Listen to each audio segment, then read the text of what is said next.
Here we go then, everybody. Welcome back to Talk Norwich City for the big match preview ahead of Millwall on Tuesday night at Carrow Road. Monday evening. It's dark outside. I thought, why not come on my own this evening? Chris is off enjoying himself. I'm sure we'll be having more fun on here, though. Thought we'd come in for a little chat, a little debrief from Saturday's brilliant win over Bristol City. Just about caught my breath after the live stream. What fun we had. It was brilliant. It was a great game to watch. And it gives us an absolute ton of confidence going into this game against Millwall at Carrow Road, the first of two home games this week. On Saturday, we, of course, play Swansea. So another two big games coming up, both of these sides within the top 10. Swansea currently second in the division. Millwall have just dropped out of the top sixth, and they're in seventh at the moment. Be sure to get your questions in throughout this evening, and I'll try and answer them. Probably going to be online for 30 minutes to an hour or so. If you're watching this back, welcome. Hello. Great to see you.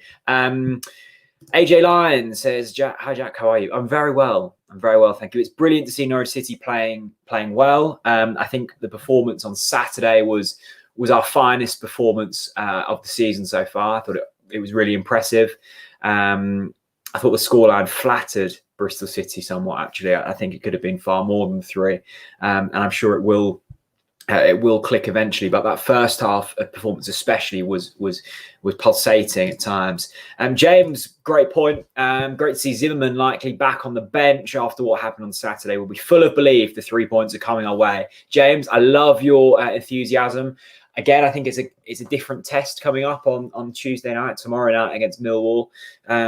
A very tall team, a very physical team. I don't think they're going to be as attacking as what Bristol City were. It poses a different threat. But if anything from this season, the positive thing about it has been that we've been able to see off different teams. You know, Wickham, Rotherham, Birmingham are very different to, Bristol City or teams like that. So it seems as if we've got a plan B this time around. That's all I'm saying. Who's this one from? I saw something. It's Eleanor. Will Bielkowski blow it and get sent off? I saw he made an absolute howler at the weekend. Of course, Bielkowski, Ipswich's old goalkeeper, is now at Millwall. I actually really rate him as a goalkeeper. I think he was one of Ipswich's best players when he was at Ipswich. They haven't conceded too many goals this season, Millwall, same amount of us. But I did see the howler at the weekend and took great enjoyment from it. Is Norwich on the red button tomorrow? I'm not sure. I'm going to be watching it on iFollow. It's free if you're a season ticket holder on iFollow, so that's how I'll be watching it. It probably is on the Sky Sports red button, although don't quote me on that. Gunnell, great to see you, my friend. Zimmerman straight back into it. No, I don't think so, and I hope not. If you're listening to the TNC morning podcasts, which are available to Ko-fi monthly contributors, if you aren't already, then there's a link in the description to Ko-fi. If you donate on a monthly basis, you get the morning podcasts daily in your email inbox. I talked about it this morning, and Michael Bailey wrote an article on it as well on The Athletic, basically saying that I think we're being a little bit harsh on the defence at the moment. I mean, we've conceded 8 goals this season. Let me quickly try and find my notes from the podcast that I did this morning. So we're currently conceding 0.89 goals per game at the moment. In the 18-19 season that we went up, we were conceding 1.24 goals per game. So we're conceding less goals this time around than the season that we won the championship. I know that we also scored a lot of goals that season, but that in itself is fairly promising. And I know the sample size is smaller and everything, but that, as on surface level, is promising. And, it is kind of makeshift at the moment. You've got Jakob Sorensen in there, who isn't a left back and hadn't played at left back until he was thrown in at the deep end. So that's not ideal, but that's what we're going to have to deal with. And whether we recall Sam McCallum in January is another question. I don't think Daniel Farke will be too happy with the resource, certainly in the defensive line that he's got at the moment.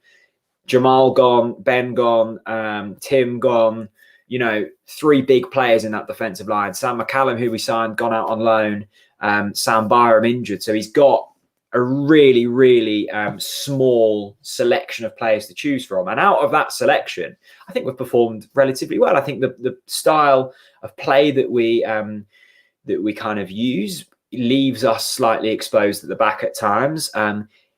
Whether it's Kintier or Sorensen and Max Aarons on the other side are expected and do get up the pitch quite high. So there's going to be, slightly, there's going to be spacing behind there. So with all of that being said, of course, there's been mistakes this season. Grant Hanley, this mistake against Wickham and Rotherham, maybe you could class the weekend as a mistake as well. There have been mistakes that we need to cut out, but I think all teams will make mistakes. And as long as we're scoring more goals, and the defence is a big part of that because of the way we shift the wing backs up, I think that's a big thing. I think Hanley and Gibson are our best partnership, personally. Chris thinks otherwise. He would rather Zimmerman in there for Hanley. What I would say is I wouldn't be chucking in a centre-back that's just returning from injury. That doesn't seem that wise to me when you don't have to and don't necessarily need to. Ray Gunn says, hello from Canada. Good to see you. Love that profile picture as well in the snow with the Norwich City scarf above your head. Can see us taking the next 2 games and going into the break cruising. Well, I hope you're right, Ray Gunn. I really do. I'm confident. I think I'm more confident about tomorrow night than Swansea. Swansea looked the real deal this season. But yeah, I mean, why not? Onel on the podcast, on the watch along, said he thinks we're the best team in the division. I would agree with him. I think we are. Certainly got the best squad in the division. Maybe Watford and maybe Bournemouth challenging with that. But I think the 3 teams that have come down this season will all be in and around the top 6 this season. And looking at the table, we've got Reading up there in first, who are 4 points clear of Swansea, 5 points clear of us. I can't see them maintaining the form that they've delivered early season. Middlesbrough are in there, who, championship outfit, they know what they're doing. I don't think, other than Reading and maybe Middlesbrough, that top 6 will be changing too much from now until the end of the season. I might be wrong, but, some really strong teams in there. But I think we're one of the best, that's for sure. How long is Javi Quintier out for? I don't know, Ben. I don't know. I don't know if that was said in Daniel Farke's press conference today. I don't think it was. I think it was just indicated that he's out. I'm still not really sure what he did in the warm-up. If someone could let me know in the comments, then that would be brilliant. But thankfully, Jakob Sorensen has been fairly positive in that left-back position and covering so far. So there we go. It's not the end of the world, but it'd certainly be good if we can get Javi Quintier back. Visual excellence. Oh, one of the longest serving viewers on TNC. You have been in the comments for years. Great to see you, my friend. Stiepe's passing really suits Pukki's movement. Hugel doesn't make the same runs through the channel. Not sure that would work as a combination. Visual excellence. I completely agree with this. I was saying it when we had Pukki and Hugel. I don't think it was necessarily them 2 players' faults, but I think the Stieperman in the number 10 and the Pukki as the striker works the best. I just do. It was what we deployed in the 18-19 season. It was successful then. It's successful now. Pukki's runs. He loves coming in off the shoulder. That first goal against Bristol City was just peak Teemu Pukki and Marco Stieperman combination play. It was wonderful to watch. And there will be more goals like that this season. I think there is a time and a place for Jordan Hugel, and he will get opportunities this season.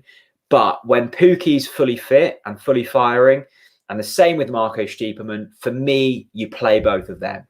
There will be games when they're not as effective as others, but I would keep it certainly that pairing the same against Millwall. We'll get into what team I'd like to see later on in the show. AJ Lyons, would you start Marco over Cantwell?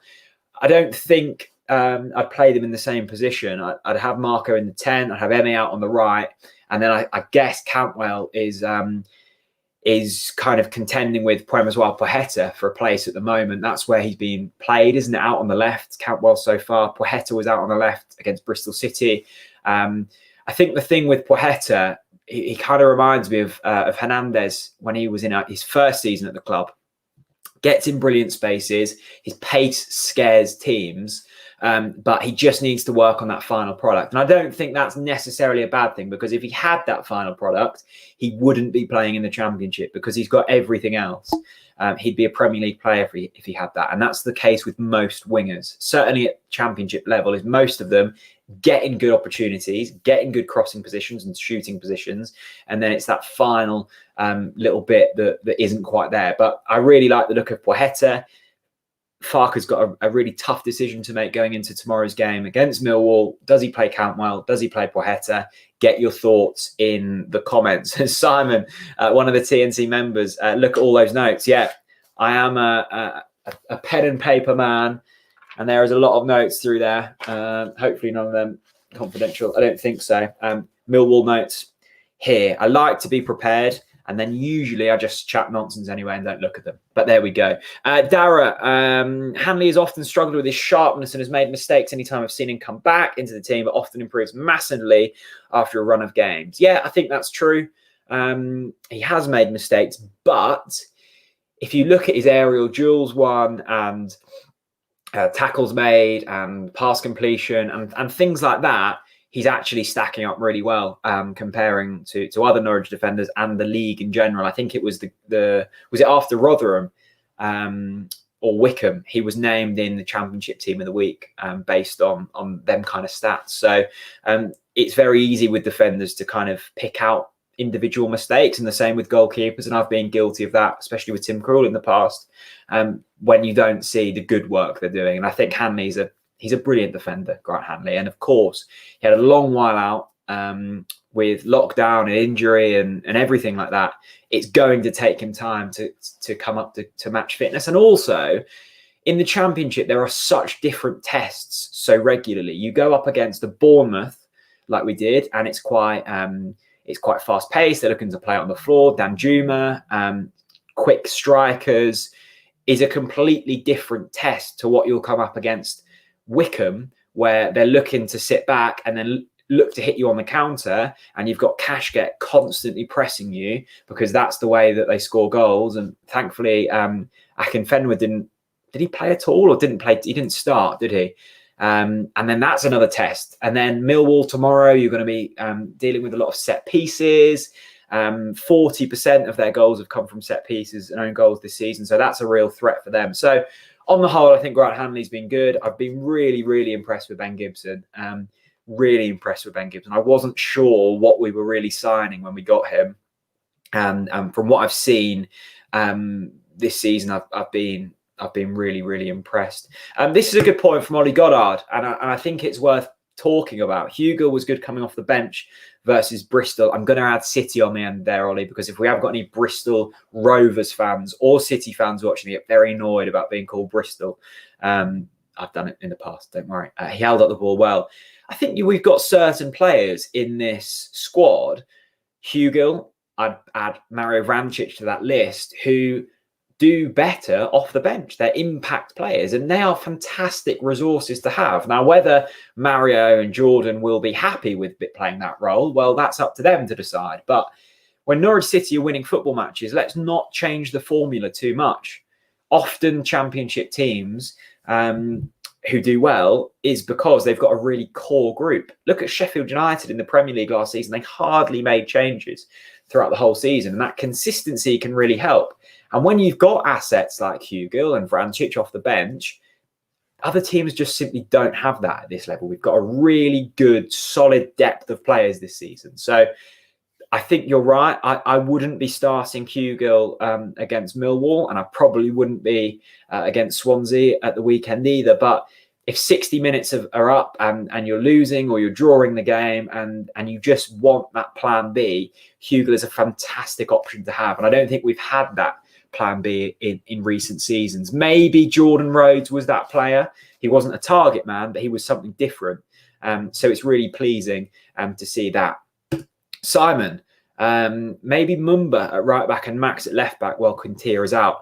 It's certainly an option. It's an option I thought Daniel Farke might use against Bristol City, but it's credit to Jakob Sorensen that, you know, he's played at left back, as very much just been thrown in there because we haven't got another option against Brentford. Does a good job. and he keeps his place. And if you play well, you keep your place. It doesn't matter if you're not a left back. If you're performing well at left back, then you deserve to keep your place. So that definitely is an option. Ballymumba played more pre-season football than I thought he would. I thought he would be loaned straight back out, and I didn't think Sam McCallum would be, so I got that wrong.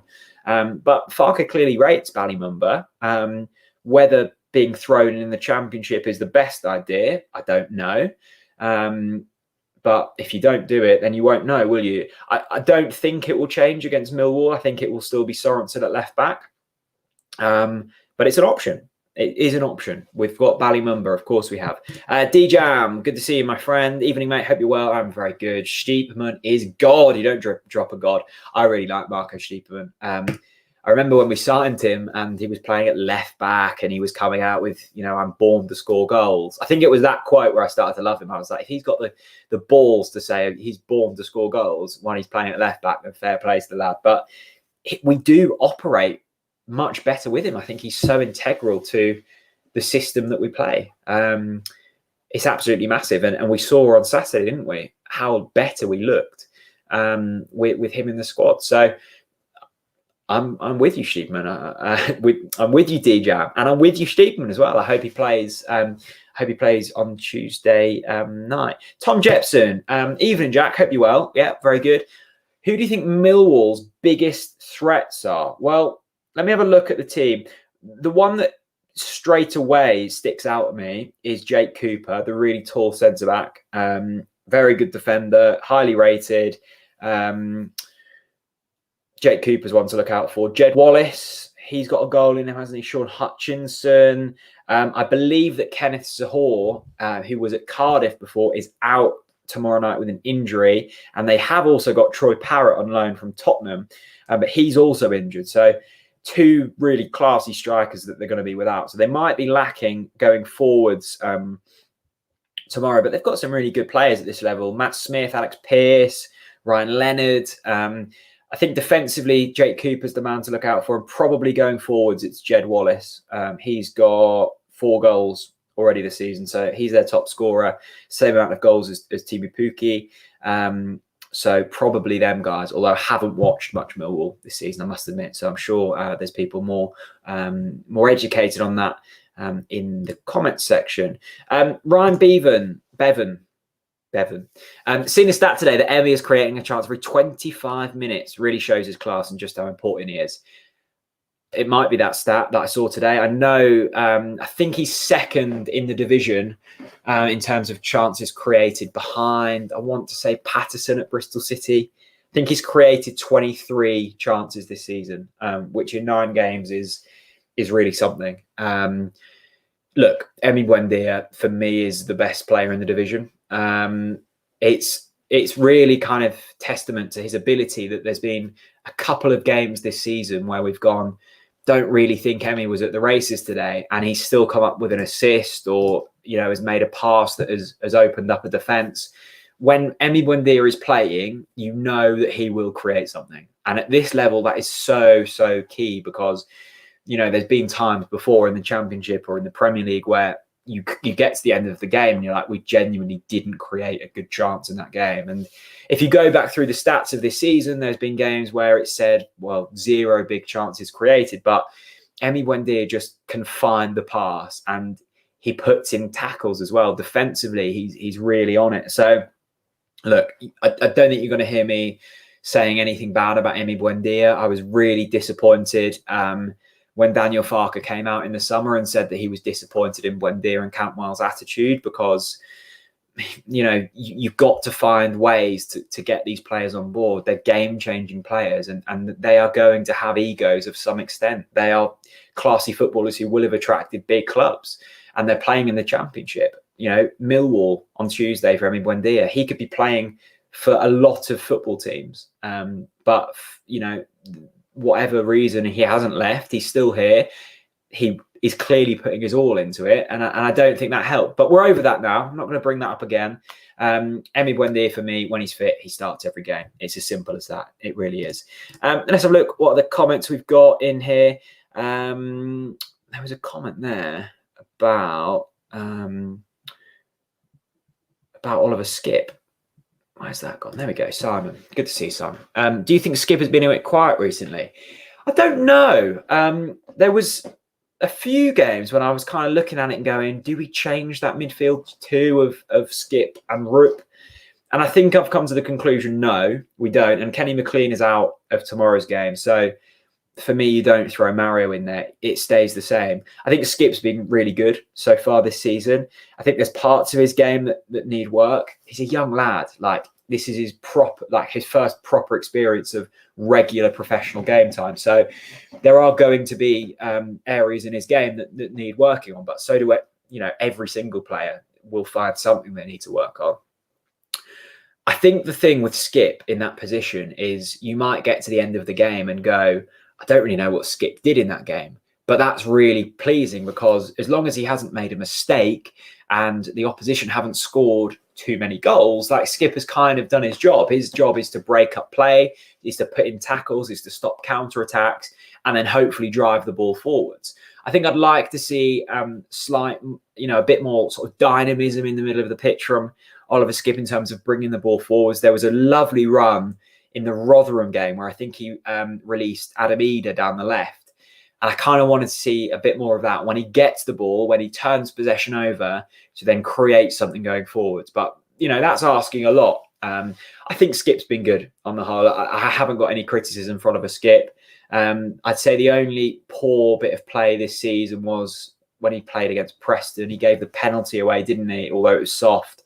And the second goal, was it Scott Sinclair made the run in behind and he left his runner there. But I think a few of our younger lads have struggled positionally.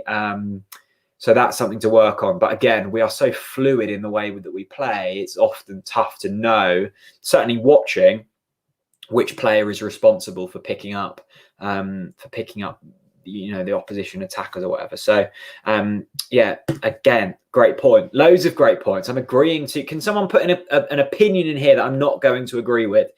This is all far too civil so far. Rube's it's a prime example of someone who's blossomed with a good run in the first team. Look,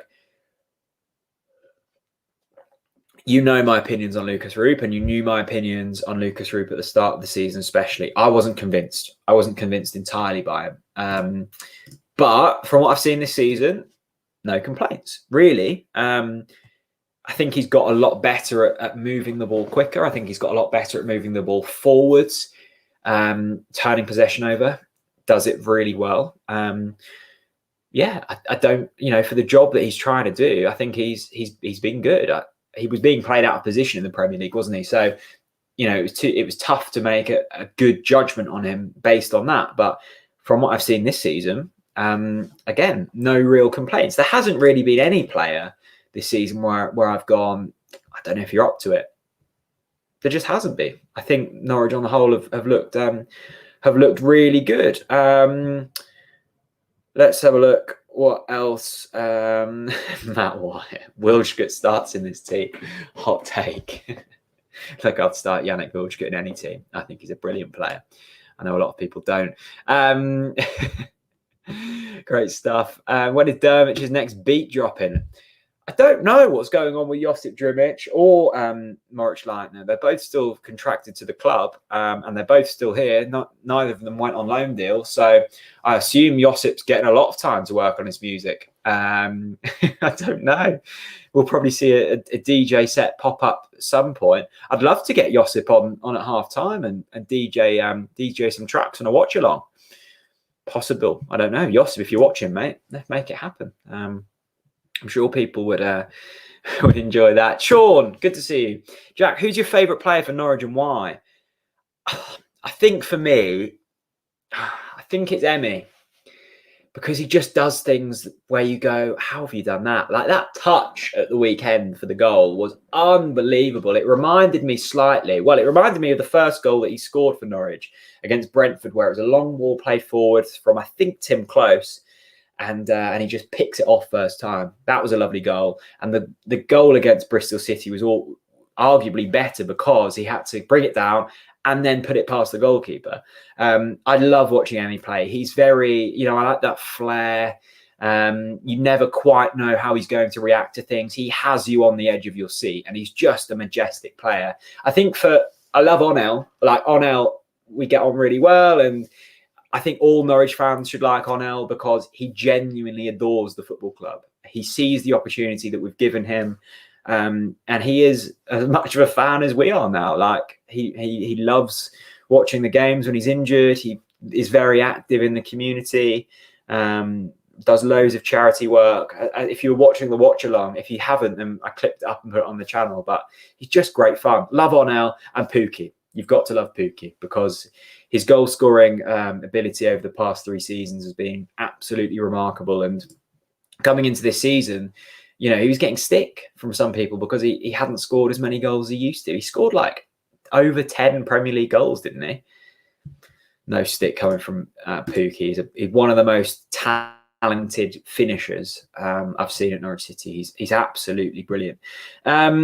I want to quickly touch on. Oh, here we go. This is brilliant. Barry, great to see you, Barry. Hashtag bring back Barry. He's here. Timmy has been outstanding for us this season. I can't imagine where we'd be without him. That fingertip save was awesome. Barry, I was about to come on to Tim Krul. I forgot to mention him in my podcast this morning, but he's been absolutely brilliant. Again, Tim Krul was another one where I was slightly unsure of when we brought him into the football club. He'd gone through, a really lengthy injury, hadn't played too much game time. It was at a time when Remy Matthews looked like he was going to break into the first team, and I knew how much it meant to Remy. It didn't happen for Remy, and he's doing well elsewhere. But Tim has been brilliant, especially this season. The goal on Saturday maybe could have done a bit better, but then he comes up with 2 brilliant saves. The one off Chris Martin where it hit the post, he did get a fingertip to that. And it's saves like that have the potential to gain you a lot of points throughout a season. Like a good goalkeeper is as important as a striker that will score you 15 goals a season. I think it is that big.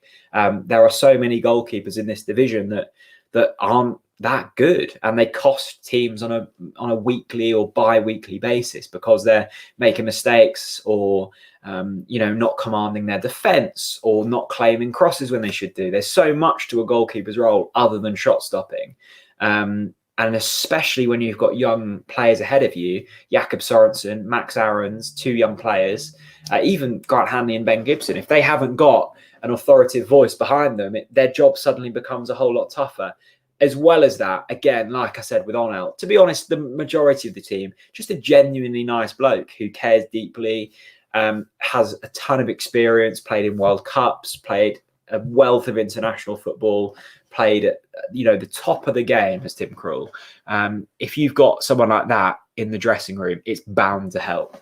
So another player this season, Tim Krul, has been absolutely brilliant. Ronnie again saying, would you risk replacing Hanley with Zimmerman, assuming he's game ready? I've answered this already, Ronnie. Short answer, no, I wouldn't.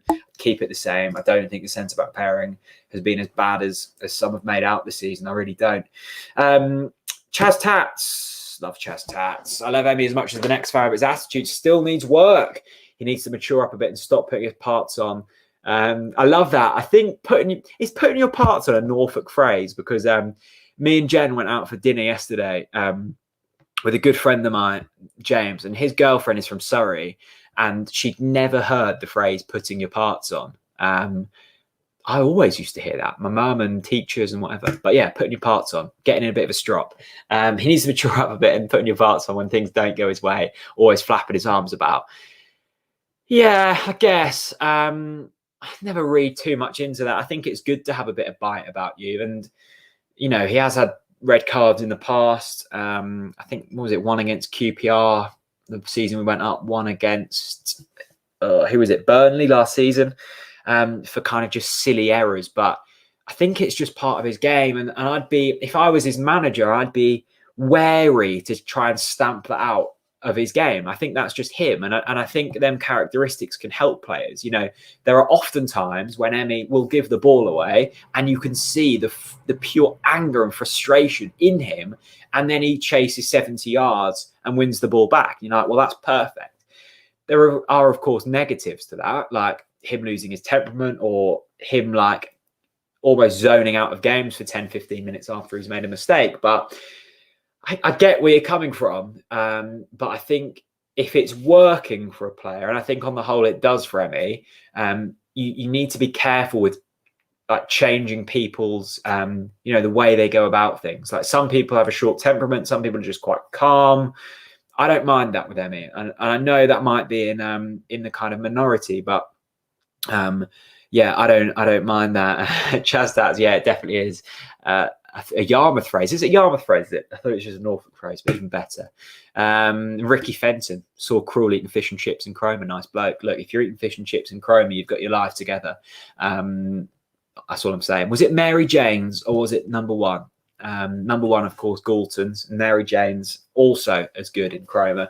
We had a brilliant segment on the watch along where it was a bit flat in the second half, and everyone was sending in where they'd spotted Norwich City players in supermarkets. We somehow got onto that. It was brilliant.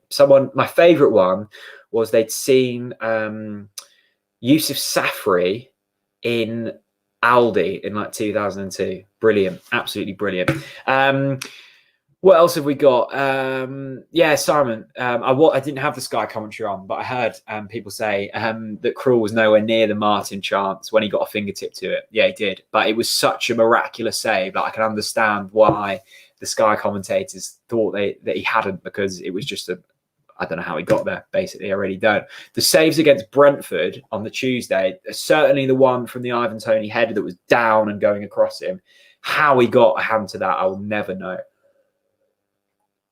And I've never really associated Krul with like reflex saves before, but he seems to pull a real few corkers out this season, which is absolutely brilliant. Mike, Roop seems to be the new Stipe. Like Stipe being moved from left back to number 10, allowing him to shine. It seems like Roop has flourished in that central midfield role rather than being played out of position out wide.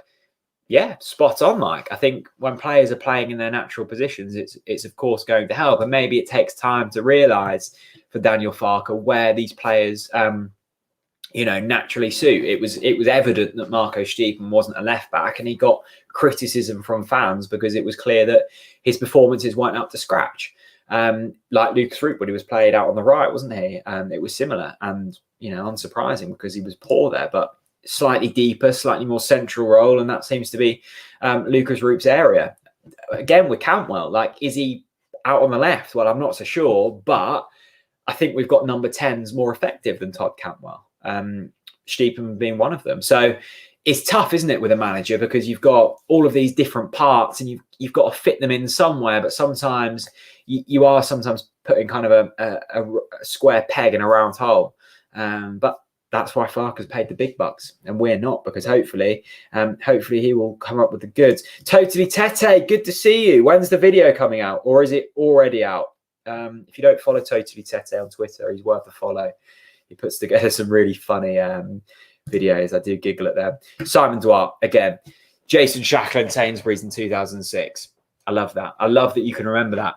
My claim to fame is I saw Alex Tete in Longwater Sainsbury's, and he had a trolley full of bottled water. I've never understood that with footballers, why they buy bottled water. Seems like such a waste of money. It really does.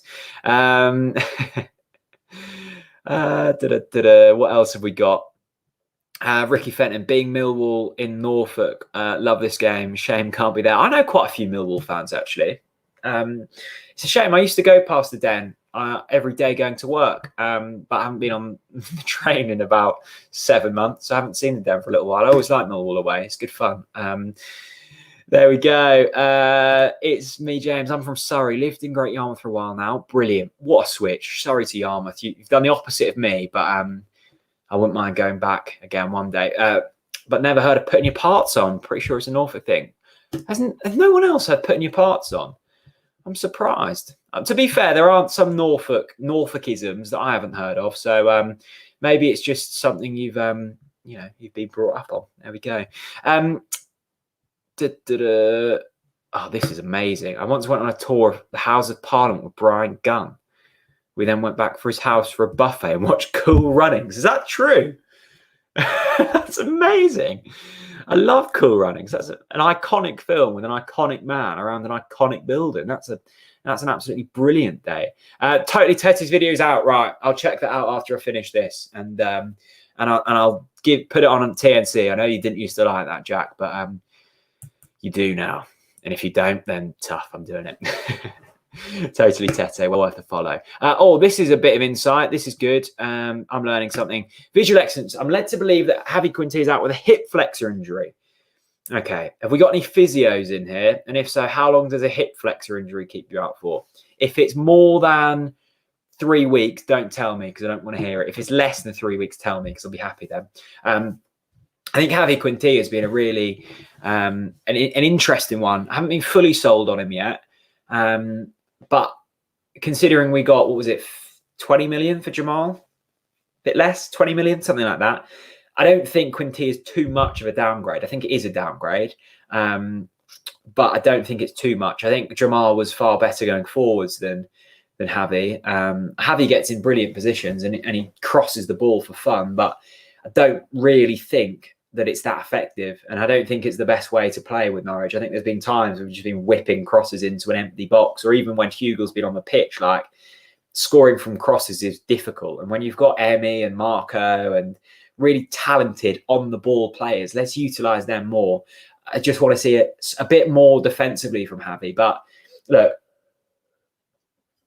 I'm sure that the instructions from Daniel is to get forwards and to get crosses into the box. So if he's being told to do that, then fair enough. But I think we've got more effective ways of playing, and that's why I like Jakob Sorensen, because he doesn't do that as much. He doesn't really try and hit the flanks on every occasion. He's looking to come inside. Played the brilliant pass for Pukki's second goal. I don't think Sorensen maybe is as good defensively as Javi, but going forwards, from what I've seen so far, I really like the look of Jakob Sorensen. Matt Wyatt, prime Houlihan, would do so much for this side. Oh my God, prime Wes Houlihan was just a joy, an absolute joy. I love players like him. That's why I love Emi. Like, you just don't know what's next. There were really infuriating moments with Wes, like the short corners and the short free kicks used to do my mind in, but just such a talent, and it's great to see him doing well at Cambridge this season as well. Right, what other comments have we got? I realise I haven't really spoke too much about tomorrow's game, but there we go. It's just a good chat, isn't it? Will Byron play when he's fit? He's not getting in over Max. That's a definite. Max has been brilliant, as expected. He was linked with Barcelona and Bayern Munich for a reason. Can Max play left back? Yeah, he probably could. I think I'd probably play Byram over Sorensen and look to utilise Sorensen as kind of a rotation option in the middle of the park, for sure. I'm really looking forward to seeing Sorensen playing in his actual position. I think that's going to be great. Thomas. A hip flexor injury takes between 4 to 6 weeks. That's not what I want to hear. Can't have Javi out for that long, because if we're having, although we've got an international break coming up, haven't we? After Swansea, I think there's another international break. Oh God, not ideal, but at least there's a bit of time in there that he can get better. Hopefully, this is a great point, Oliver. Remember when we last played Millwall at Carrow Road? Oh my days, Pukki in the last minute, 4-3, wasn't it? I was at the game with my mum on that day, and it's carnage in the Barclay. It just epitomised that season. It was just glorious. It really was. The late goals, the amount of goals, the away days, everything. There was no expectation, and Norwich City delivered week in, week out. And I'm just so glad we got to witness it, because if it would have been a similar kind of season this season, where there's just carnage all over the place, and you go into a season, maybe expecting top 6 if you're lucky, and then to win the league at a canter, really. It was just brilliant. I had such a good, year watching that team up and down the country. Managed to get to a lot of games. Really, really fond memories. And that's why I always say, like, when you're winning games, get carried away. Don't let anyone stop you from getting carried away from winning football matches, because it might not be realistic when you've just beaten Wickham, scraping past to suddenly think you're going to win the league. But come on, like, you don't get too many ups in football. When you do, make the most of it. don't be grumpy and go, oh, well, we've scraped through it. Yeah, okay. If you're a journalist and you're writing about Norwich City and you're not a fan, then okay, fine. But we're fans, right? We're allowed to get carried away. My mum's watching. I remember being thrown in the air and lost you to the front. Yeah, Millwall. It was brilliant, wasn't it? It was absolutely brilliant. This is brilliant. Again, there's so much gold in terms of spotting footballers and managers in supermarkets. I met Farker at Sainsbury's Longwater. That seems a popular one. Sainsbury's Longwater. I've seen a few in there, and I've heard a lot of others who've seen footballers in there. He was taking ages, meticulously reading the back of many jars of organic honey. Now, that doesn't surprise me, Edward. I assume you're a man of fine dining if you were looking at the organic honey as well. What is it? Manuka honey. That sets you. You've got to remortgage your house to get a pot of that. But brilliant. I love that Farker was. I think Farker. You know what Farker is? He's the type of man to put honey in his cup of tea instead of sugar. You know them people and honey and green tea. Chris does that. Honey and green tea. Just the epitome of health. Get your score predictions in. I'm going to wrap this up in sort of 15 minutes or so. Time to get some more comments in and stuff. But yeah, it's Millwall up tomorrow night. I'm feeling confident in terms of the table. Norwich are third. No, we're not. That's the away form. Norwich are fourth. Millwall are seventh. In terms of home form, Norwich are 10th. And in terms of away form, so Millwall, they've been really good on the road. Like us, we're third in the table in terms of away form. Millwall are fourth. So they've won 3 away games this season. They've only lost 1. This is going to be a real test. This really is going to be a test. By the way, little plug, not afraid to do it.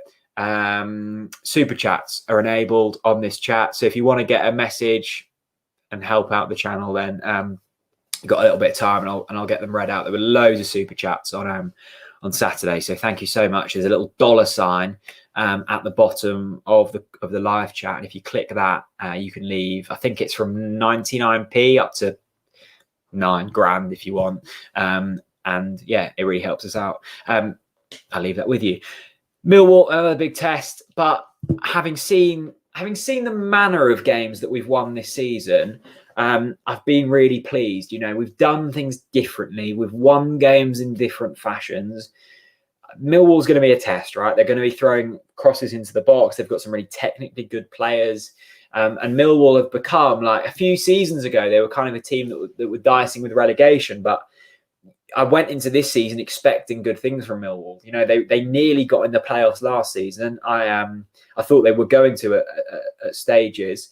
And I think they've got a fighting chance of playoffs this season. So in terms of the team, I don't think I changed things too much. I think the only position that is up for debate for me, and feel free to disagree if you think there should be other changes, it's Poeta and Cantwell for me. Who gets in? I'm undecided. I liked Poeta's performance on Saturday, but I equally like what Cantwell does to this side. So that would be the only position I would change if I was Daniel Farker. I think you keep the defence the same.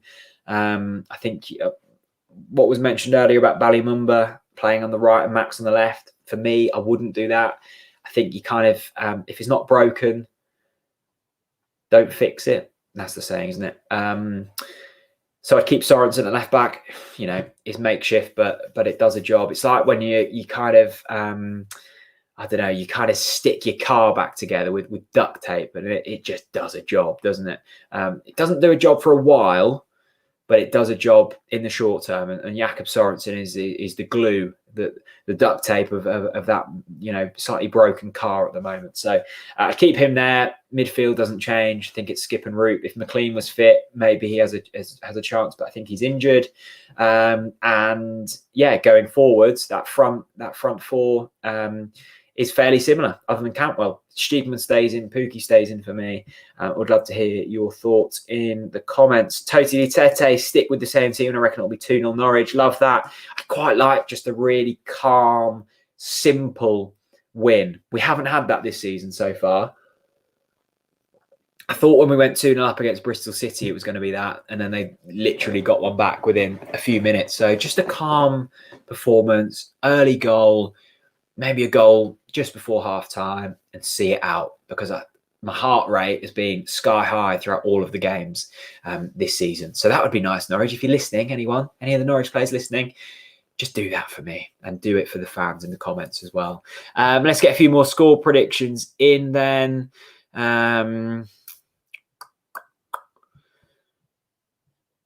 Let's see what we've got. Josh, I think if Cantwell starts, he'll probably get bullied off the park.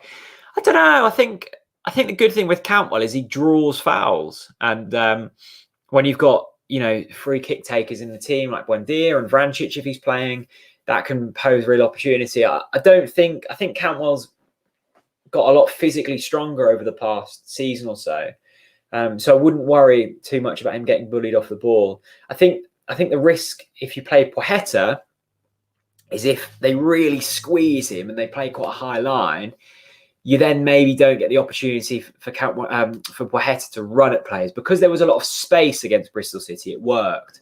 But my worry in this one would be it might be a bit more cagey.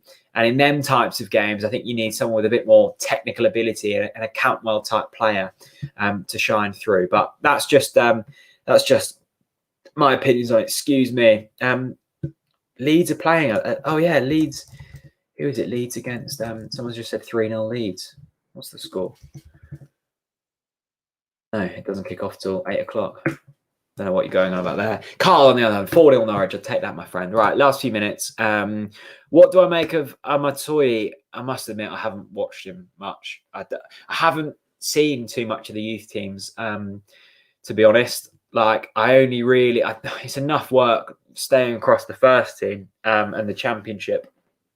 I usually start to pay attention to the youngsters in the FA Youth Cups, and then when they break through, so like Josh Martin and players like that. But I must admit, Harris, I don't know too much about Amatoyi. Loads of people saying 4-0 Norwich. Loads of people, by the way, were bang on the money on the weekend. Loads of people before the game said they wanted and expected a Teemu Pukki brace, and he got the brace. So I hope in tomorrow's watch along, we're going live at 6:45 on the YouTube channel tomorrow.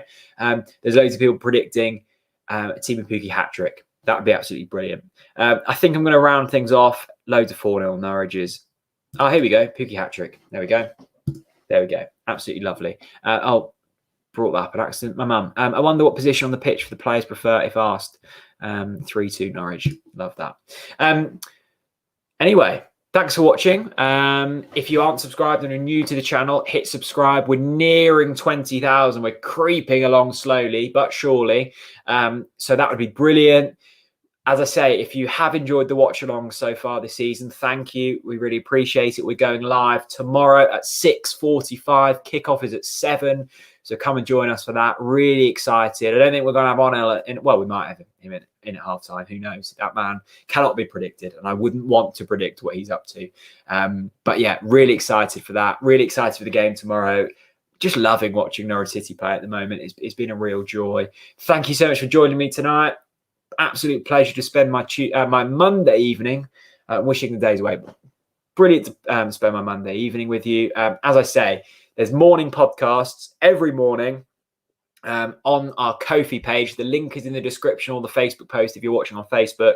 And if you donate monthly, then you get a daily morning podcast, about 15 minutes in length. Thank you so much for watching, everyone. I'll see you tomorrow for the watch along. Have a good evening. Stay safe. I'll see you tomorrow.